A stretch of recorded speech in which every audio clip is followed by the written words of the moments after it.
Social media पे एक video डालो, पंडित को गाली दे दो, किसी पंडित को गाली दे दो, चाहे वो मंदिर वाले पंडित को गाली दे दो, चाहे वो पूनम पंडित को गाली दे दो, चाहे वो और तमाम पंडितों को गाली दे दो, चाहे किसी भी पंडित को गाली दो। ये ट्रेंड चल रहा है कि पंडित को गाली दे दो और नेता बन के बैठ जाओ, है ना। सोशल मीडिया पे व्यूज तो ले सकते हो। ये सवाल नहीं था, तुम्हारी आंखें बता रही है तुम्हें दिक्कत है पंडित होने से। 50 पत्रकार, ठीक, 100 दिल्ली के मीडिया मिनिस्ट्री मीडिया के 100 बड़े चैनल, ठीक, और 100 यूट्यूब के चैनल, वो साथ लेकर के ईडी सीबीआई साथ लेकर के साहब घूमते और कहते मैं अकेला हूँ। उस महिला ने ये बोला, लफंगे बैठे हुए हैं, आतंकवादी बैठे हुए हैं, 100 रुपए में आ रखी है ये, ठीक है। भाजपा के बाकी के सांसद कान खोल करके सुन ले। किसको हराई आप देख रही हैं? राजा को हराई है। ऐसे तो हमने, हमारे नेता ने रानी को हराया, बताइए, रानी को हराया ना, स्मृति रानी। क्या लग रहा है, आप खुद एक पंडित है, जहाँ बाबा बागेश्वर तो कोई दिक्कत है तुम्हें मेरे पंडित होने से? कोई दिक्कत नहीं है। जैसे हर व्यक्ति को गर्व है अपने समाज पर होने में, मुझे भी गर्व है कि मैं ब्राह्मण हूँ। देश के प्रधानमंत्री कहते हैं कि मैं अपने समाज पर गर्व करता हूँ, मुझे गर्व है अपने समाज पर होने पे, ऐसे ही मुझे गर्व है अपने ब्राह्मण होने पे। मैं बस सवाल पूछ रही हूँ, आपको, आपकी तो चेहरा एकदम ऐसे हो गया कि जैसे आपको दिक्कत हो मेरे पंडित होने से। मतलब आजकल क्या ट्रेंड चल रहा है, सोशल मीडिया पे एक वीडियो डालो, पंडित को गाली दे दो, किसी पंडित को गाली दे दो, चाहे वो मंदिर वाले पंडित को गाली दे दो, चाहे वो पूनम पंडित को गाली दे दो, चाहे वो और तमाम पंडितों को गाली दे दो, चाहे किसी भी पंडित को गाली दो। ये ट्रेंड चल रहा है कि पंडित को गाली दे दो और नेता बन के बैठ जाओ, है ना। सोशल मीडिया पे व्यूज तो ले सकते हो। मैं बस ये सवाल नहीं था, तुम्हारी आंखें बता रही है तुम्हें दिक्कत है मेरे पंडित होने से। क्या लगता है, जिस तरीके से आपने देखा होगा आजकल जो पत्रकार है वो बिग बॉस में जा रहे हैं। देखिए, पत्रकारों क्या है, वो पत्रकार जो है, देखिए वो जो है पत्रकार जो है वो बिग बॉस में इसलिए जा रहे हैं, उनको फेम चाहिए। लेकिन अच्छी बात है, सबका अपना अपना व्यक्तिगत मामला है, किसी को फेम उसमें जाना है रियलिटी शो में तो जाइए, ये उनका अपना पर्सनल मैटर है, हम इस पे बात नहीं करते, हमारा ये मुद्दा नहीं है, हमारे मामला। देखिए, जिस दिन राम राज स्थापित हो जाएगा उस दिन हिंदू राष्ट्र। राम राज तो 2014, अगर 2014 में होता तो बेटियों के बलात्कार नहीं होते, अगर 2014 में होता तो किसानों की हत्याएं नहीं होती, 2014 में होता तो बेटियों को नंगा नहीं घुमाया जाता, 2014 में अगर स्थापित हो गया होता तो तमाम जितने मंदिरों में घोटाले हुए, हीरे की, जवाहरात की, सोने की चीजें जो पीतल में तब्दील हो गई वो नहीं होती, है ना। तो अगर रामराज स्थापित हो जाए तो रामराज स्थापित हो जाएगा, आप टेंशन मत लीजिए, हिंदू राष्ट्र अपना। 10 साल में तो रामराज चला, तब तो मौका जनता ने दिया फिर से। अच्छा, कहाँ दिया मौका? नहीं दिया। तीसरी बार प्रधानमंत्री कौन बने? नरेंद्र मोदी बने। तो कैसे बने? कैसे 36 दलों को साथ लेकर के कहते हैं कि एक अकेला, 36 दल, 50 पत्रकार, ठीक, 100 दिल्ली के मीडिया मिनिस्ट्री मीडिया के 100 बड़े चैनल, ठीक, और 100 यूट्यूब के चैनल, वो साथ लेकर के ईडी सीबीआई साथ लेकर के साहब घूमते और कहते मैं अकेला हूँ। तो मोदी जी कहते तो है मैं प्रकट हुआ हूँ, बायोलॉजिकल नहीं हूँ।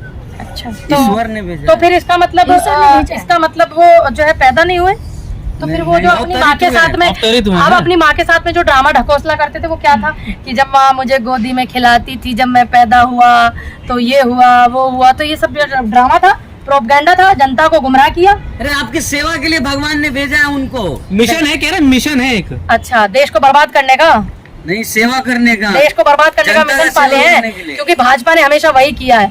तमाम जितने पुलिस वाले थे उनकी पेंशन खाई भाजपा ने जब वो आई थी, ठीक है, जब प्रधानमंत्री बने थे उनके, ठीक, और तमाम नौकरियों को उन्होंने एक उस पर सीमित कर दिया। अब भाजपा ही अब खा गए आर्मी वालों की नौकरी को, तमाम जितनी हमारी ये शिक्षा मित्र है, आंगनवाड़ी है, इनके सबके खा गए, घोटाले कर दिए, सारे नौजवानों की नौकरी खा गए। तो जब ये आते हैं तो देश को ही खाने के लिए आते हैं क्या, बताइए? पहले जानता कौन था? मोदी जी के नाम से सब जानते हैं भारत में। अच्छा, पहले कोई नहीं जानता था। जब देश आजाद हुआ था, आजाद होने से पहले गांधी के आंदोलन की 52, गांधी जी को तो कोई जानता ही नहीं था, मोदी जी बोल रहे हैं। 52 पूनम जी सुनिए, गांधी जी को तो कोई जानता ही नहीं था, मूवी बनने के बाद जानने लगे। विदेश में जाके गांधी जी कहते मैं गांधी के देश से आया हूँ, मोदी जी बोले फिल्म के बाद गांधी जी को लोग जाना है। 52 देशों में गूंज थी महात्मा गांधी जी के आंदोलन की। और जब सोशल मीडिया नहीं चलता था, जब तुम्हारे पेड वर्कर नहीं चलते थे, तब 52 देशों में गूंज थी। और आप कहते हो कि आप गांधी को नहीं जानते हो। और आपकी जब से राजनाथ सिंह जी बैठे थे सिलेंडर लेकर, स्मृति ईरानी जो पूर्व मंत्री हम बैठी थी 2012 में आंदोलन करने के लिए, घेराव करने के लिए, तो कहती थी हम तो गांधी की नीतियों से आंदोलन कर रहे हैं, हम तो अहिंसा से आंदोलन कर रहे हैं। तो देश के प्रधानमंत्री थोड़ी बताएंगे कि गांधी कौन थे कौन नहीं थे। देखिए, क्या लगता है, तो क्या इतना विरोध मोदी जी का हो रहा है? एक तरफ मोदी जी की अगर विरोध नहीं, देखिए देखिए साहिब के ऊपर चप्पल और मेम साहब के ऊपर थप्पड़। पहली सांसद भाजपा की ऐसी है जो जीती कमल के फूल से और चुनाव चिन्ह हाथ।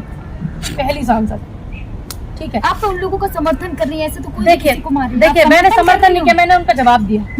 मैंने जवाब दिया। हिंसा का और समर्थन दूसरी कर बात, रही हैं आप बिल्कुल तो। भी नहीं, किसने हाँ। कहा, लेकिन कन्हैया कुमार को जब मारा गया लेकिन- था आप लोग चिल्ला रही थी।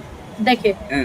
मैं आपको एक बात क्लियर कर दूं, मैं बॉर्डर पे बैठी हुई थी, उस महिला ने ये बोला लफंगे बैठे हुए हैं, आतंकवादी बैठे हुए हैं, 100 रुपए में आ रखी हैं ये, उस महिला ने बोला हुआ। शुक्र है कि उसने तो एक थप्पड़ ही मारा, ठीक है। भाजपा के बाकी के सांसद कान खोल करके सुन ले। हाल ही में CASF से को दी गई है संसद भवन की सुरक्षा, CRPF से छीन करके। बाकी सांसद सतर्क रहे। मैं खुद आंदोलन में बैठी हुई थी और उस मतलब आप महिला नहीं दे की रही हैं। माँ बैठी हुई थी जब उसने बोला कि 100 रुपए में बैठी हुई है। हो सकता है कि मैं भी थप्पड़ मार सकती हूँ। अच्छा, किसको हालांकि मारेंगे मेरा- थप्पड़ अगर मारे? मेरा- दे रही हैं या नहीं, चेतावनी दे रही हैं? देखिए मैं सुझाव दे रही हूँ क्योंकि हाँ। सांसद है, भाजपा के सत्ता में है तो सुझाव देना पड़ता है भैया। विपक्ष है, हमारी जिम्मेदारी है उनको सुझाव देना। देखिए मैं इस चीज के बिल्कुल पक्ष में नहीं हूँ कि मैं किसी को थप्पड़ उप्पड़ मारूं, लेकिन हो सकता है मेरे सामने आ सकती थी क्योंकि मैं तो खुद भुक्तभोगी हूँ। मैंने 13 महीने आप खुद बॉर्डर पे आंदोलन दिए, में मैं थी। खुद आंदोलन में 13 महीने बैठी थी। हो सकता है ये गलती मुझसे भी हो जाती, बाद में मैं इसका पश्चाताप बेशक करती रहती, लेकिन हो सकता है मुझसे हो जाती क्योंकि मेरे लिए भी ये शब्द बोले गए हैं, ठीक है। एक मैं बोलूं इस महिला को, एक चरसी महिला, उसने खुद स्वीकारा है इस चीज को। मैं नशा करती हूँ। मोदी जी की गिलहरी हूँ मैं, श्री हाँ। राम की तरह मोदी जी हाँ, हैं। मैं बता तो रही हूँ, वो हाँ। उसने खुद स्वीकारा है। वो महिला नहीं बताएगी हमें कि हम आंदोलन जीवी हैं या 100 रुपए में बैठे राष्ट्रवादी हैं। महिला उसकी है। उतनी हैसियत नहीं है। राष्ट्रवादी ठीक है। महिला है वो। चापलूसी कर करके आप पदम ले सकते हो, पुरस्कार, भारत रत्न, राष्ट्रवादी चापलूसी महिला करके। है, राष्ट्रवादी महिला है। समझ गए। जीती है, अभी देखें कितना हाँ। बम्पर वोटों से राष्ट्रवादी जीती है। बम्पर वोटों से जीती है, बिल्कुल बम्पर वोटों से जीती है, नो डाउट। लेकिन कितनी बम्पर वोटों से जीती है? किसको हराई आप देख रही हैं? राजा को हराई है वहाँ ऐसे पे। तो हमने, हमारे नेता ने रानी को हराया। बताइए, रानी को हराया ना, सिमरती रानी है कि नहीं? लीगल रानी है वो तो, सिमरती रानी लीगल रानी को आपको हराया। पास नहीं और आया, हमारे देश तो मजबूत छोटे से हाथों में। कार्यकर्ता ने हराया, कांग्रेस परिवार के एक छोटे से सदस्य ने हराया। अब बताइए, पूनम जी, आपको अब रास बताइए, नहीं आ रहा कि मेनका देश जी को मजबूत हराया। हाथों में है। बताइए। आपको रास नहीं आ रहा कि देश मजबूत हाथों में है। नहीं आ रहा, आप कराओ। अब क्या हंस रही, करा ना। देश मजबूत रास कैसे करा? देश अब मजबूत आपने हाथों बोला में आपको है। रास नहीं आ रहा। हाँ, मुझे नहीं आ रहा। अब तुम्हारी जिम्मेदारी है ना, मुझे रास कराओ। कराओ।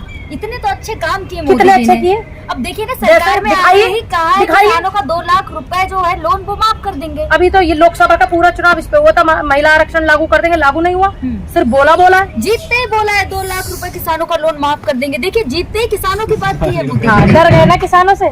अच्छी बात है, जो ये इतनी महंगाई की है उसकी भुगताई कर रहे हैं, वो पूरी नहीं होने वाली।